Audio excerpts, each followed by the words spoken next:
Hello and a very warm welcome to ET Studios powered by Broadcom. Now, cybersecurity never stands still, and right now, new conversations are shaping its future. From post quantum cryptography to Gen AI's impact, there's a lot on the table. Welcome to this session on emerging conversations in cybersecurity.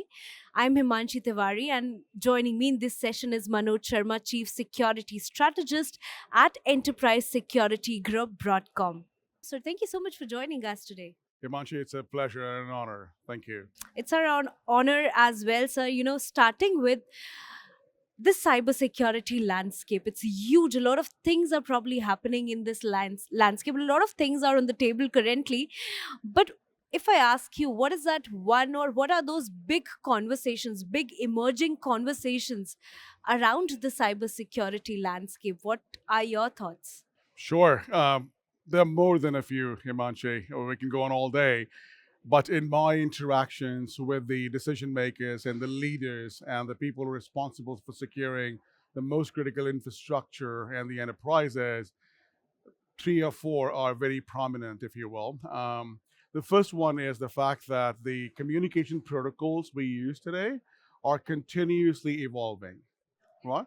So there's a draft in IETF and ITU right now on something called encrypted client hello. Not a lot of people are aware of it, but that one thing is important.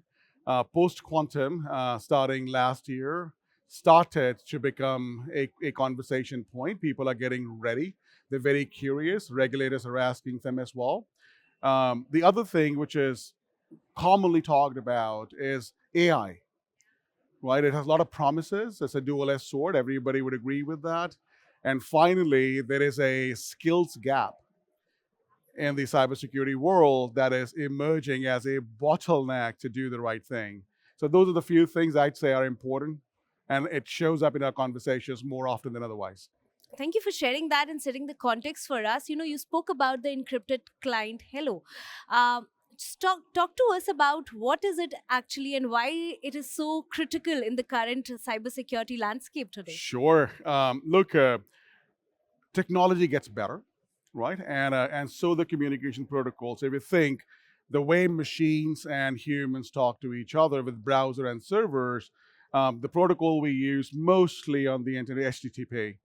And then came the HTTPS, which is the encrypted the payload itself, right? And the standards continue to improve. We started with the SSL, the SSL faded away, and then came the TLS.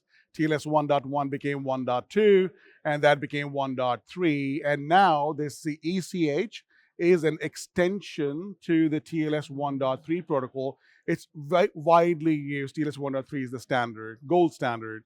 What's happening is the fact that when you see two entities start to talk to each other, they negotiate this encryption. That's how we safeguard banking transactions. When we connect to the Facebook, when social media, everything it rides on that.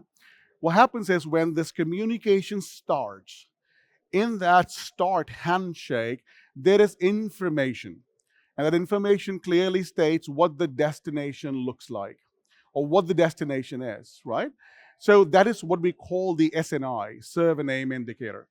So now when you think about, is it safe? Yeah, it's been safe, but the privacy, citizen privacy groups, and the public opinion, if you will, say, what can we do to further strengthen that encryption?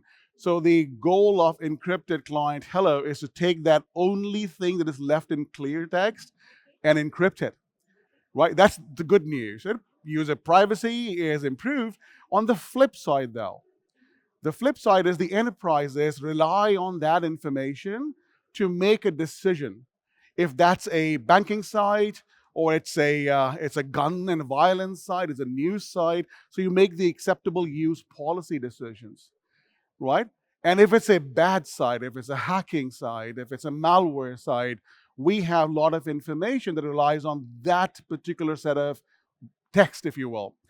When this gets encrypted, all of the network security tools we use today, well, unfortunately, we're going to have a problem with those, right? So we got to educate ourselves and we got to find the way enterprises will continue to deliver that promise of security that we are building infrastructure for. No, absolutely. And thank you for sharing that in detail. There's one more thing called post quantum cryptography, Yes, right? That's big currently in the cybersecurity right. landscape as well. What it is about, explain us, and also why it is so important for businesses to sort of pay attention to PQC today. Sure. So quantum computers, they're, well, I'll say it and I'll probably regret it. It may not age well. So quantum computers are in infancy. It's an experimental thing. We are still learning how to use that technology. But that technology works very differently from a traditional compute we use today with a binary system. What that really means is that the quantum computers, when they do become real, they will be able to solve very complex mathematical equations and problems with ease. That's what quantum computing promises. It has impact. The weather studies, the medicines, if you will, finding cure for diseases, we need that compute, right? But on the flip side, on the security, the encryption protocols we use today are mathematical equations. So in theory, as of today, we may change it tomorrow. And in theory, quantum computers, when they become real, they'll be able to break the encryption. So think about all your banking transactions, think about all the communication, if you will, right? So that's the risk to security of quantum computers. All right, that's really interesting and fascinating as you were talking, because a lot of times PQC sounds very futuristic. It is, yes. So why now? Right. One great question. Quantum computers are not real, so why do we have to worry about this, right? So there are two things. One is that NIST, that is the standards body, they have introduced some what we call the quantum compliant ciphers, the way we encrypt. So the idea here is that today a bad actor could start copying the data that is encrypted today. And when the quantum computers become real, they can go back in time and break the encryption and find what is in there. It's called capture now and decrypt later.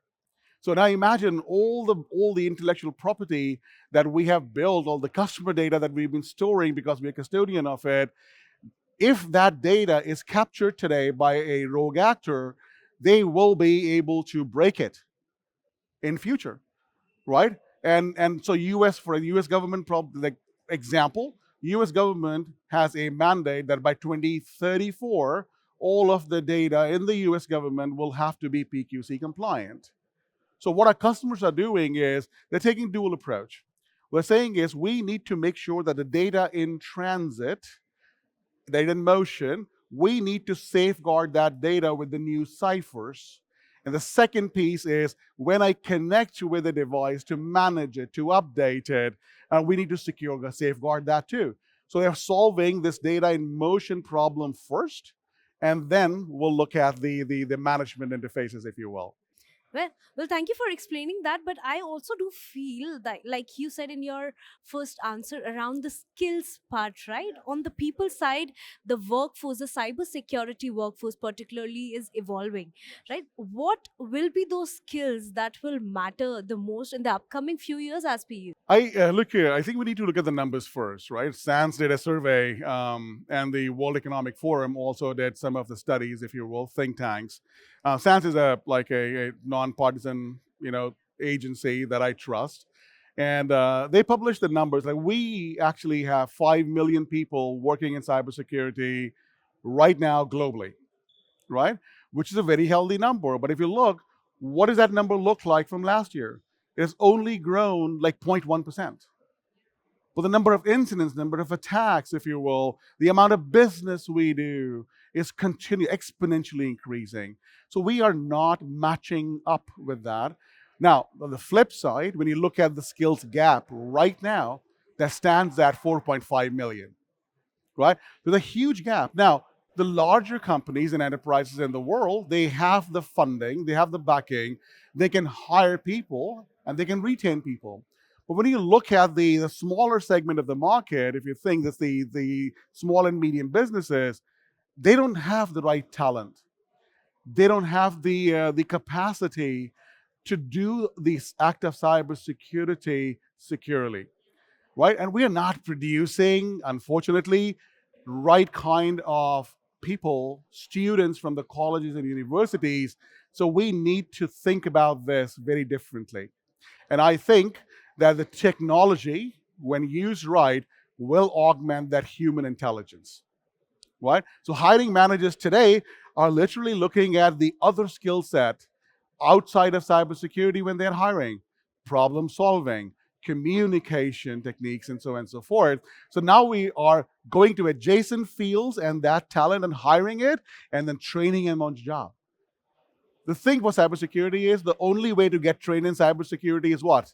Get a job in Get a job. cybersecurity, Yeah, right? absolutely. Thank you for stating that point. And when we started this discussion, you also spoke about Gen AI, how Yes, it's changing the cybersecurity landscape. But when it comes to Gen AI, it's definitely a tool for a defense team, but it's also perhaps an attacker's dream, yes, right? So where is Gen AI helping and where is Gen AI hurting the most? That's the real question, perhaps. right. So look, Gen AI presents enormous amount of opportunities. I spoke about that in my session, but look, any tool that we create can have dual purpose. It can be used for good, it can be used for bad, and it's going to happen to Gen AI.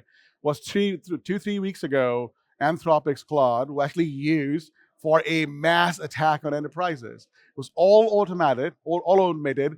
The good news there is it was nothing novel.